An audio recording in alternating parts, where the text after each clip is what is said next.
Akio Morita was born in Japan in 1921, and from a very early age, he was groomed to take over the family business. For the past 14 generations, his family had run a brewery that had passed down from father to son. Even from just 10 years old, Akio was attending all the company's board meetings. However, he seemed more interested in tinkering with radios and phonographs than running the family business, and he begged his father to let him study physics and engineering instead of economics. Surprisingly, his father agreed, and this decision potentially saved his life. After Japan bombed Pearl Harbor, the army drafted millions of military-aged men, but since Akio studied physics, he could design weapons for the army instead of fighting on the front lines. So in 1944, Akio got an engineering job in the Navy, and that's where he met his future business partner, Masaru Ibuka. Akio and Masaru quickly bonded over their shared passion for technology. They hated using it for war though, and they both dreamed of building technology that made people's everyday lives better. Nevertheless, the world was at war, and as engineers, Akio and Masaru knew that Japan's military technology was years behind the US, so it was only a matter of time until they were on the losing side of the war. In August of 1945, their prediction came true. The US dropped atomic bombs, and Japan agreed to a complete surrender.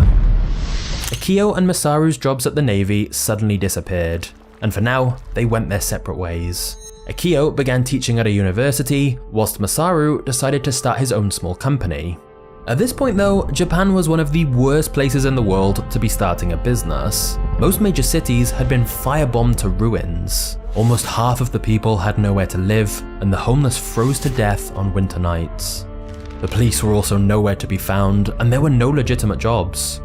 This meant many young women resorted to sleeping with American GIs in exchange for food, whilst many young men joined the Yakuza, essentially the Japanese mafia. Given this bleak situation in Japan, it's kind of crazy Masaru had so much optimism about starting his business. But he wanted to build a company where engineers could work to their heart's content, and he was determined to make it happen no matter what.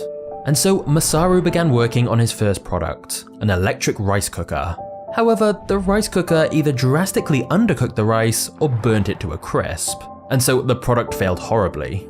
Masaru then tried making an electric heating blanket, which was unsafe and also failed. But Masaru just kept going, believing every failure put him one step closer to succeeding, and eventually he found what the market needed. Back during the war, the Japanese government had gone round opening up radios and cutting the wires so they couldn't receive long-distance signals with US propaganda. Now that the war was over though, all these radios needed fixing, and Masaru began offering a radio repair service.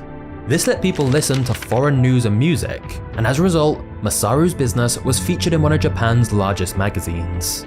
Masaru's old friend Akio happened to read the magazine article, and once he learned about Masaru's engineering business, he reached out to see if he could help.